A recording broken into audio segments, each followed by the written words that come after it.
Perkenalkan Bu, nama saya Fauzan Dimas Aritama. Di sini saya mau wawancara Ibu sebagai masyarakat yang berprofesi sebagai dokter. Oh iya.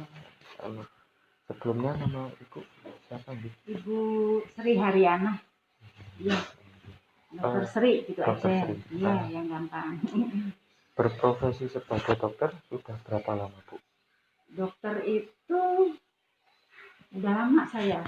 Dari lulus kan ya. Bukan PNS ya. Iya, iya. Lulus tahun 92. Lulus tahun 92. 1992. Oh, dari 92. Terus ya ke swasta, ya PTT, ya ke Lampung, ya kemana-mana ya. Oh, iya.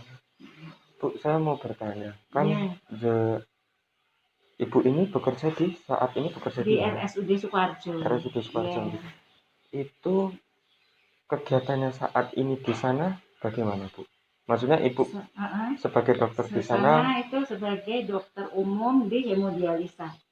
Di kemudian HD ya.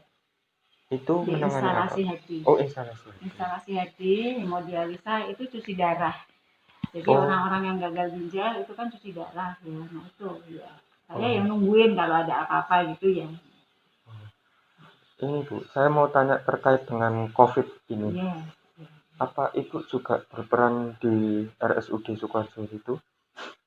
Maksudnya berperan itu membantu menangani pasien COVID itu kan saya di instalasi HD. Jadi kadang-kadang ada pasien yang positif, pasien cuci darah dia tapi positif itu juga ada. Jadi nanti di ruang hemodialisa itu ruangannya di ruang isolasi, ada 2 ruangan ada. Ya. Tapi kalau pasien yang isolasi COVID khusus itu di gladiol atas, gladiol bawah sama lavender itu udah ada dokternya masing-masing, dokter spesialis biasanya. Iya. Kalau yang COVID di sana Bu, ya, kan yang pernah GHD. sempat pasien COVID di sana kan ada. Itu penanganannya terhadap ke dokter spesialis apa Bu? Ada kalau parunya yang kena parah penyakit ke dokter spesialis paru. Ada juga yang gejalanya diare itu yang kena dokter penyakit ini dalam paru. Atau dokter THT kalau urusan swab gitu dokter THT. Udah 3 itu. Terus saya mau bertanya masalah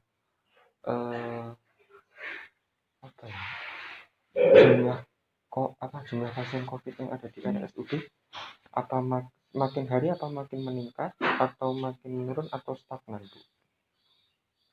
Saya persisnya kurang tahu ya. Terakhir Tapi Ibu tahu? Iya, meningkat kalau saya tahu meningkat. Iya. Itu Terutama di ruang karena ruangannya kan bertambah terus ya. Gladiol atas penuh terus dulu cuman gladiol atas saja.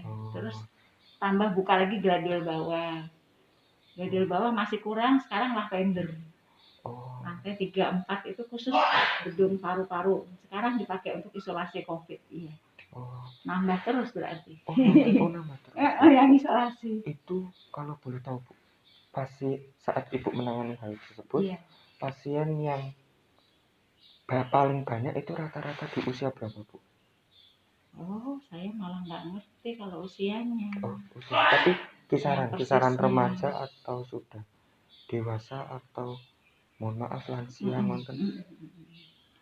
Persisnya nggak ini Mas, nggak gitu, nggak nanganin soalnya ya nggak ngitung juga iya. Kan saya soalnya di HD, jadi yang dihadapin kan pasien HD aja, yang perlu cuci darah gitu ya. Kalau yang bangsa lain nggak ngerti juga ya. Terus kalau dari kan saya pernah dengar Ibu pernah terkena kasus nih. Iya pernah itu. Itu positif.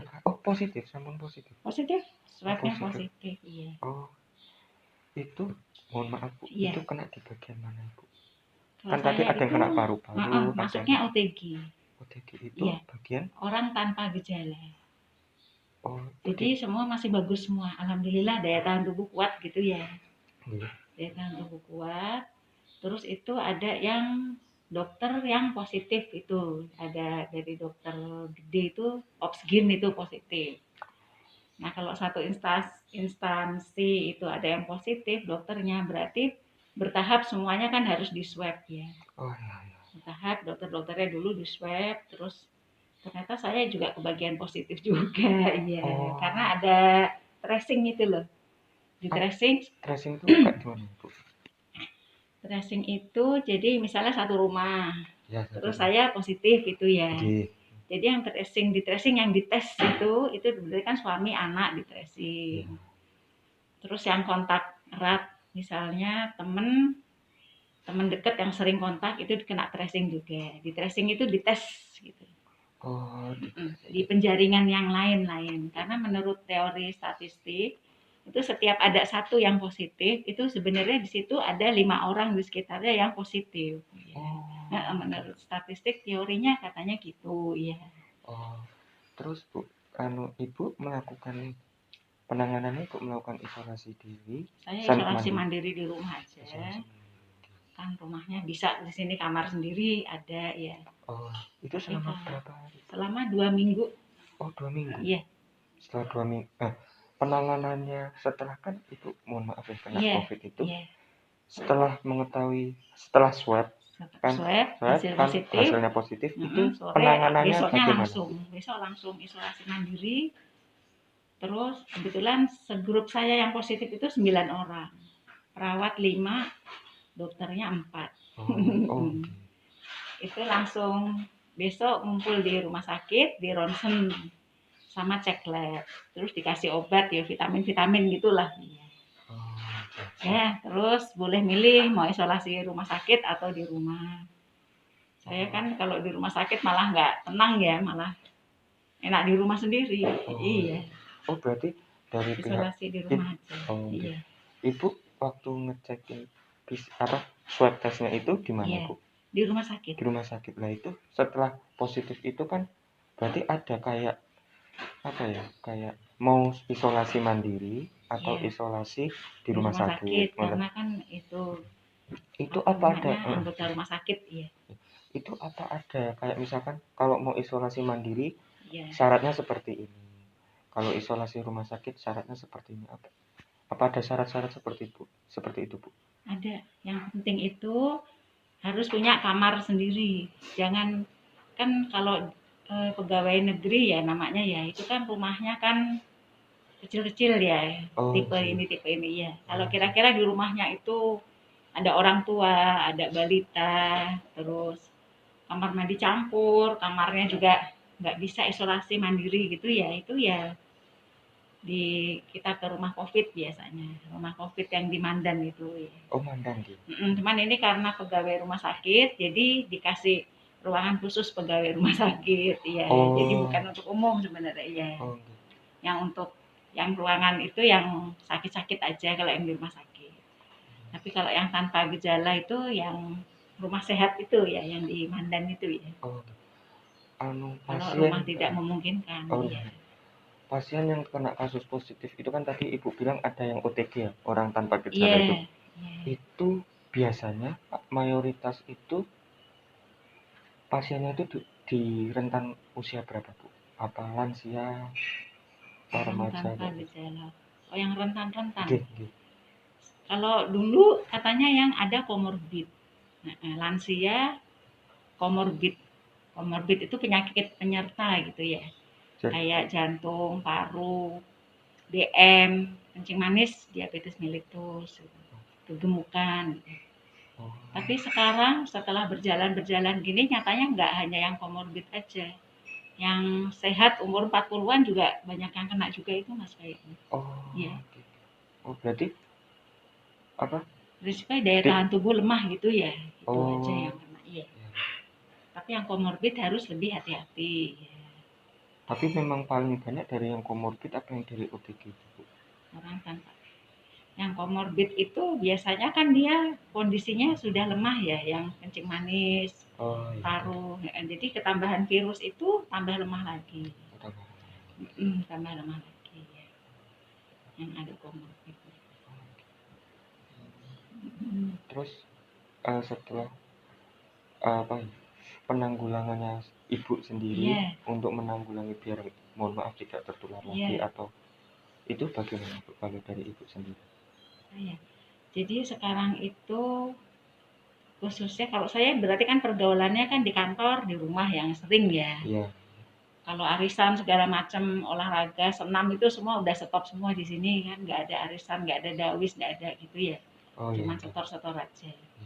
Jadi kalau di rumah ya hati-hati. Kalau belanja sayur ya hati-hati.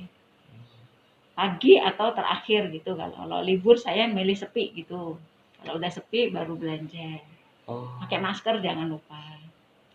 Masker, jaga jarak, nggak usah ngobrol, Terus nggak usah menggunakan hand sanitizer. hand sanitizer. Ya. Oh iya, Bu. Saya Kalau mau di kantor kan ya jelas APD lengkap ya. Oh, APD lengkap. Kalau di kantor udah APD lengkap. Oh, berarti kalau di Sekarang kantor itu, kalau di rumah sakit itu pakai APD lengkap, Bu? Masuk gitu pakai APD lengkap atau gimana? APD lengkap sesuai level-levelnya. Iya. Oh. Kalau yang lagi bertugas jadi masuk ruang isolasi, berarti pakai hazmat lengkap itu semua. Oh. Kayak sepatu boot, pakai ini ya. Iya. Tapi kalau bukan ruang isolasi, itu level 2 aja. Oh, level 2 pakai itu baju, seperti pakai baju dobelan gitu loh. Oh, Ya. Dobelan, pakai ini, pakai kacamata, pakai face shield. Oh, face shield. Face shield, iya. Saya juga mau bertanya, Bu. Iya. Kan sekarang kan ada istilah masker SNI. Kalau di TV-TV itu ada masker SNI gitu. Masker kain seperti ini itu apa termasuk SNI, Bu? Sebenarnya. SNI itu kan mereknya ya, dikasih merek SNI. Oh, standar. Standar nasional Indonesia. Oh. Iya. Jadi sebenarnya itu prinsipnya itu yang tidak tembus cairan itu udah bagus. Jadi kalau kita ngomong ngeludah gitu ya, ini kan nyemprot gitu ya, cuman nggak kelihatan ya. Oh ya. Percikannya itu nggak bisa keluar gitu, yang bagus itu. Oh. Kalau yang ekstrimnya itu seperti plastik kayak parasit itu, tapi kan nggak mungkin ya seperti parasit sesek gitu nanti. Oh iya. Jadi ya lah masker kain nggak apa-apa. Masker kain 2 lapis, nanti tengahnya dikasih tisu. Tisu itu juga bagus. Jadi kalau bikin masker itu ada kantongannya gini. Ada contohnya ya. Ini kan ada kantongannya terus tengahnya dikasih tisu. Oh. Jadi 2 lapis tengahnya bisa dikasih tisu, itu lebih bagus lagi. Oh, itu dan tisunya itu biasanya diganti-ganti gitu nih. Tisu diganti-ganti ya. Kalau yang untuk di rumah kan lebih nyaman masker kain gini ya, ngeresep keringat gitu ya. Oh, kalau masker bedah itu ya bagus juga. Dia lebih ini, lebih padat. Nah, yang lapisan luar kan anti air. Yang lapisan di paling dalam itu hidroskopik ya, menyerap air. Jadi kalau kita ngomong kena ada ludah puncelananya itu diserap di lapisan dalam. Yang masker bedah itu yang hijau itu loh. Yang itu hijau atau biru itu. SNI itu apa? Itu SNI juga. Oh, SNI juga. Iya. Kalau untuk kami berdua, Bu, gitu. Yeah. Cara penanggulangan biar tidak terkena COVID itu bagaimana, Bu? Cara penanggulangannya itu 5M lah udah 5M. Gitu, udah bagus. Memakai masker, menjaga jarak, sering-sering cuci tangan, menghindari kerumunan, memperbanyak doa. Doa terakhir, doa udah tetap usaha tetap, tapi jangan lupa berdoa. Iya. Menghindari kerumunan, nah itu yang sulit ya. Oh, gitu. Iya. 5M tambah 2, iya. Saya mau bertanya yang di rumah sakit itu, Bu. Iya. Kan Ibu kan kerja di rumah sakit. Iya. Itu sebelum keadaan sebelum corona itu Ibu bekerja apa teratur? Maksudnya teratur itu masuk setiap hari ngoten. Tapi kalau setelah pandemi ini itu kegiatannya Ibu selama pandemi sebagai dokter ngapain aja? Kalau di instalasi HD cuci darah ya, itu tiap hari harus dicuci pasiennya. Dan dokter umumnya kan cuma 2, yo masuk terus tiap hari. Kecuali gantian sama teman ada acara gantian libur gitu. Ya. Jadi secara jam itu nggak masalah, udah ini harus masuk tetap, nggak bisa ditinggal ya, pelayanan soalnya. Iya. Tetap nggak ada masuk seminggu sekali gitu, nggak ada, tetap sama. nggak bisa ditinggal. Oh. Berarti kegiatannya sama aja ya, Bu? Sama, kalau cuci Wala darah kan oh, walaupun tanggal merah gitu, tanggal 29 Oktober kan merah. iya, iya. Itu yang HD ya tetap harus di HD, harus dicuci.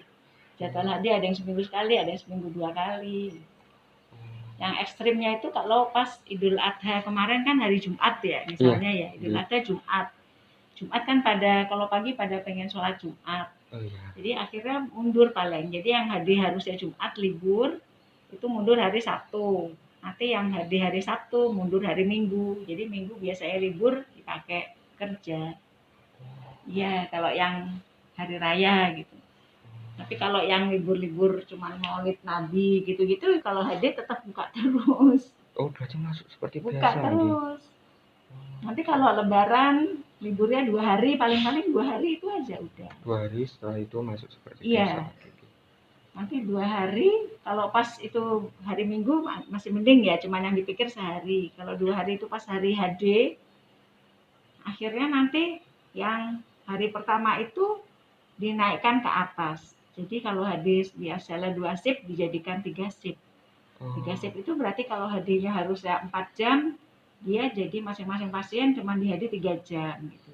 oh, 3 iya. jam supaya bisa HD yang pas hari lebaran ke-1. Nanti yang lebaran keduanya mundur ke belakang gitu. Oh, Tetap harus dicuci. oh. Oh, berarti Pasiennya berarti mah berarti berarti tidak ada, mohon maaf ya, kalau tidak ada libur ya tetap masuk terus seperti masuk itu. terus. Ya, Walaupun pasien nggak walaupun bisa ditinggal. Iya. walaupun keadaan lagi seperti ini pun juga tetap Masuk aktivitasnya sama tetap sebelum sama. Iya, pandemi ini. iya, Oh, sama semua. Boleh itu sama.